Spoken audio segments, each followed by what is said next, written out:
अवधूत चिंतन श्री गुरुदेव दत्त.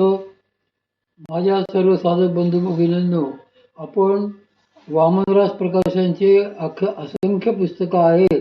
त्यातली काही पुस्तकं आपण वाचनाला घेत आहेत. सध्या आपण प्रज्ञाचक्षु श्री संत गुलाबराव महाराज विरचित हिरण्ययोग एक अभ्यास आणि त्याचं विवेचन करणारे परमपूज्य श्री शांताराम कवडे यांचं हिरण्ययोग एक अभ्यास हे पुस्तक वाचनात घेतले आहे. आज आपण योग हा विरक्तांसाठी. तरी विरक्ती वाचुनी कही ज्ञानासी ठगणे नाही.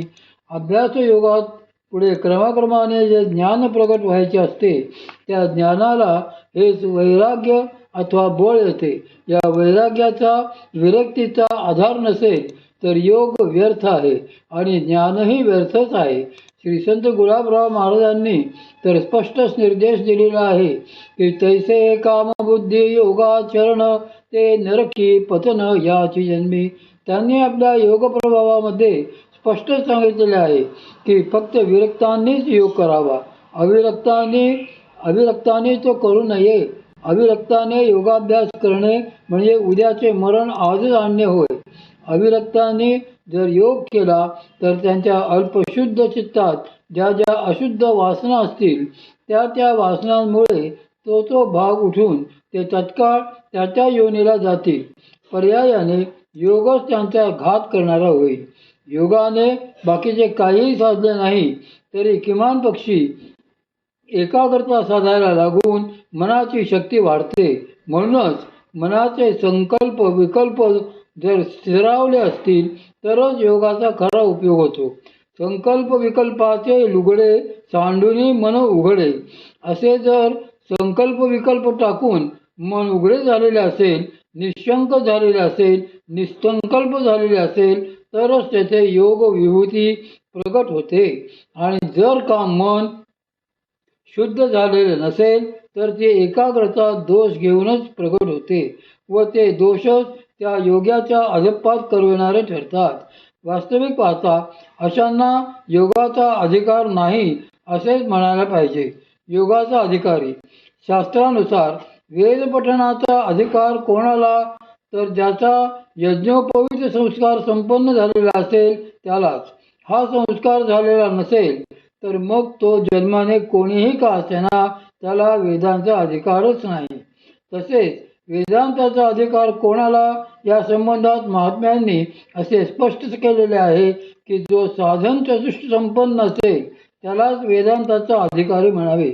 महात्म्यांनी योगाचा अधिकार कोणाला या संबंधात मात्र विशेष संस्कार किंवा पूर्वतयारी काही सांगितलेली नाही. त्याला योगाची इच्छा असेल तो सामान्यतः योगाचा अधिकारी असतोच.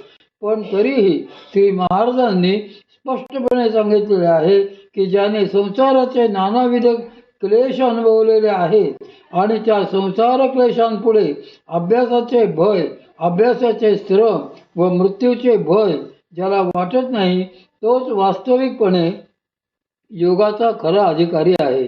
असा अधिकारी विरक्तच असतो. गुरुवचनावर दृढ निष्ठा ठेवून आत्मप्रतीती, गुरुप्रतीती आणि शास्त्रप्रतीती यांची जो उत्तम सांगड घालतो आणि त्याचा सर्वांगाने अनुभव घेतो तोच योगाचा खरा अधिकारी असतो. योग अभ्यासकांनी विषयासक्ती सोडावी, माणूस विषयांना जिंकावे, विहित विषयांची समता ठेवावी आणि हळूहळू विषय दोष दर्शनाने विषय दूर सारावेत. असे जो करतो तोच योगाचलाचा शिखरावर पोहोचतो. या सर्व वाटचालीत विरक्ती वितरागते सारखा सखाच त्याची साथ करतो. म्हणूनच माऊली सांगतात की वितरागते सारिका जोडून ठेविला सखा तो आपव्याची भूमिका सर्व चाले. हठयोगाचा उपदेश राजयोगासाठीच. हा योग देखील प्रथम हठयोग आणि नंतर राजयोग अशा टप्प्यांनी प्रगट होत असतो. भगवान पतंजलींनी जो अष्टांग योग सांगितलेला आहे त्यातील काही अंगे हठयोगात येतात आणि काही अंगे राजयोगात येतात. काही अंगे मात्र दोन्हीतही येतात. त्यापैकी नियम, आसन आणि प्राणायाम हा शरीरप्रधान विभाग आहे. तोच हठयोगाचा गाभा आहे.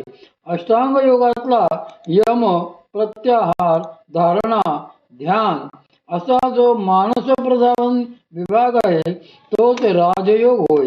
जेथे हठयोग संपतो तेथेच राजयोग सुरू होतो. म्हणजे हठयोगाची परिसमाप्ती राजयोगात होते. म्हणून हठयोग प्रदीपिकेत याच संदर्भात वचन आलेले आहे की केवलम राजयोगावजेय हठविद्योपदिश्यते. केवळ राजयोगाचा अधिकार सिद्ध व्हावा म्हणून हठयोगाचा उपदेश केला जातो. मात्र दोहोतही वैराग्य आवश्यकच असते. पुढे राजयोग जेथे संपतो तेथेच खरा भक्तियोग सुरू होतो. या सर्व क्रमाला त्यामुळे क्रमयोग अथवा महायोगच म्हटले पाहिजे. पूर्व आणि पश्चिम मार्ग.